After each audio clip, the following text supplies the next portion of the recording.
Thank you so much for coming out this evening, and Council President Vaughn and members of the City County Council, special guests and friends. I want to thank you for the honor of appearing before you for the fourth time to report on the state of our great city.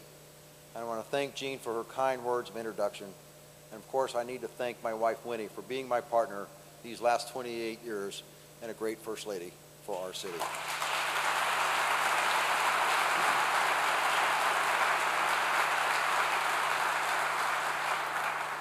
When I originally selected the Arts Garden for tonight's speech, I did so because the arts play such a vital role in enhancing our urban environment.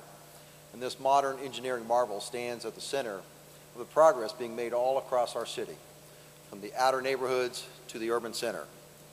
But in light of recent events, it symbolizes even more. Each of these individual panes of glass is fundamentally vulnerable. But when joined together, their collective strength protects us from the harsh elements outside. And I don't have to tell you, we've experienced some harsh elements outside. And our strength as a city was confronted by the senseless and tragic death of IMPD Officer David Moore. All of Indianapolis stood with Spencer and Joe Moore. As a community, we offered them our support and prayers. And their remarkable strength and love of our community, in turn, lifted our spirits. Spencer and Joe, would you please stand up?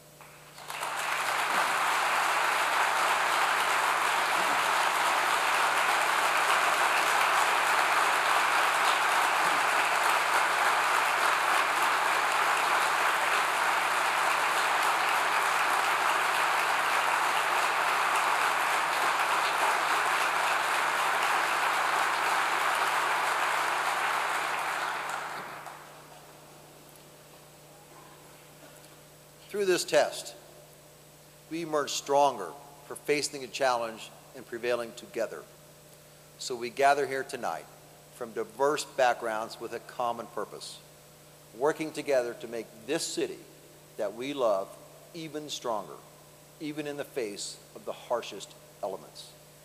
And it is customary during these annual reports for the mayor to proclaim the state of the city as strong, which it is. But the word strong only describes our position today. So let us recognize our progress, understanding that together we strive to be more than just strong for today. We are moving forward and getting stronger for tomorrow. And that strength is manifesting itself across the city. You cannot escape our progress. When we last met for this report, I set our goal high, making Indianapolis the most attractive place in the nation for the creation and the retention of good jobs. And I am pleased to report to you today that very strong progress is being made, and working together, we will not stop.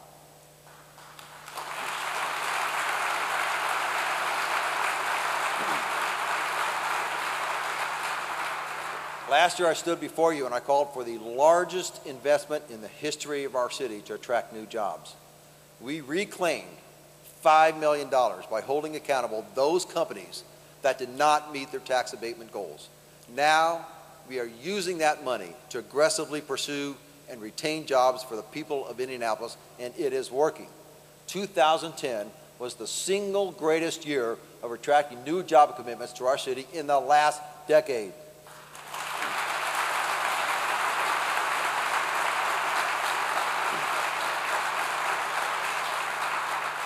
Indianapolis landed 8,700 new job commitments and over $900 million in capital investment last year. That is 4,000 more job commitments than in any other year since 2000. It's also more new job commitments than 2003, 2004, and 2005 combined, and those were during good economic times. And thanks to the work of Deputy Mayor Michael Huber and Scott Miller and our Develop Indy team, Indianapolis is poised to lead the way to recovery. Our economic successes span the city and will provide good paying jobs for people from all backgrounds, talents, and interests. Just yesterday, We announced 300 new jobs being created on the east side at Genesis Casket Company. Last month, I toured the new manufacturing center at Hat World, where 570 jobs are being created. Almost 600 high-tech jobs are being added at Dow AgroSciences, and Arcadia plans to create 930 healthcare-related jobs. Our aggressive pursuit of economic opportunities is moving Indianapolis forward, but we must remain vigilant. As companies and workers adapt to the ever-changing business climate, so must we as a city. Just because we did something well in the past does not mean that we can rest on our laurels and assume that success will continue. Take, for instance, the imminent shuttering of the huge General Motors stamping plant. This former automotive powerhouse once provided thousands of jobs for our city. The decision of a few who chose no jobs over a new owner prompts the question, what is next for this prime property just west of downtown? First and foremost, my administration is actively working to find another owner, and we will continue to do so. Having said that, I also will not sit idly by and watch this area become a blight on our city. If new owners cannot be found in a reasonable amount of time, then let's think boldly and act decisively. The possibilities are endless. Perhaps the site could one day become a great live, work, and play community that complements downtown, White River State Park, and the Indianapolis Zoo. So let's think ahead and be ready to act for the long-term good of the city that we love. The former GM stamping plant can become among the greatest redevelopment opportunities in the history of our city. So, I have asked former Mayor Bill Hudnut and the highly respected Urban Land Institute to lead this important effort. Mayor Hudnut, if you would, please stand for the audience.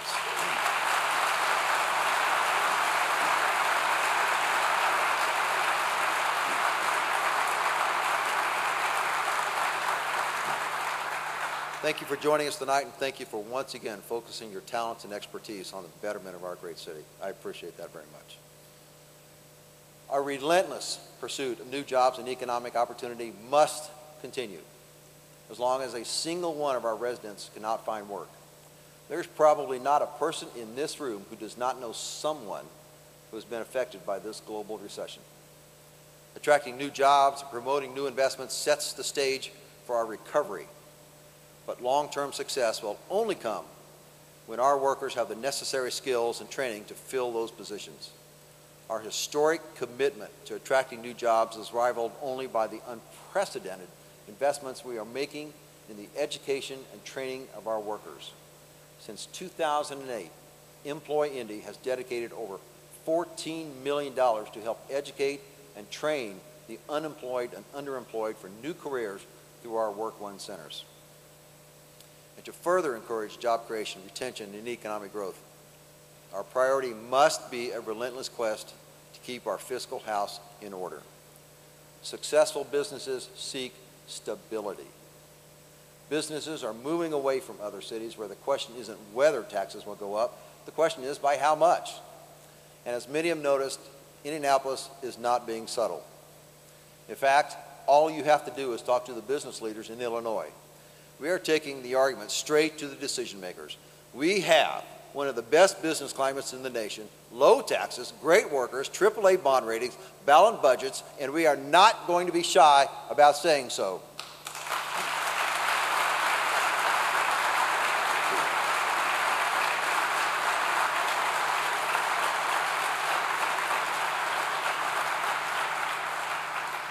Now, 3 years ago, I entered the office facing a projected deficit of $170 million for 2012. That's right, a projected $170 million deficit. Taxes had already been increased, and if borrowing and spending continued as planned, more tax increases were destined to follow. But in my first year, I immediately ordered a 5% cut from non-public safety budgets. I ordered similar cuts in the next 2 budgets that followed. We slashed excess management, renegotiated contracts, and looked for every opportunity to do more with less. Simply paying the city's bills on time is saving taxpayers $5 million in late fees and interest. We stopped the city from spending $40,000 a year on desktop printers while larger office printers sat unused. And just like many families, we now share our cell phone minutes, saving taxpayers $135,000 a year. Now, I could keep going and going, but you get the point. We are doing more with less, and the taxpayers are benefiting. We cut income taxes by $7 million, and as you know, you are paying on average 1/3 less now in property taxes than in 2007.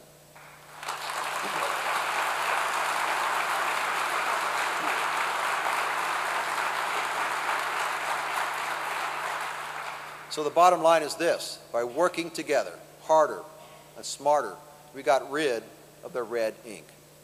Indianapolis no longer faces a projected $170 million deficit.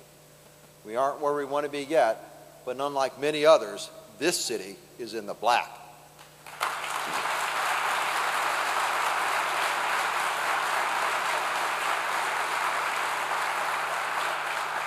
And we still need to build adequate reserves and a rainy day fund, but we are holding our own, and we must keep Indianapolis moving forward by passing a fourth straight, honestly balanced budget this year.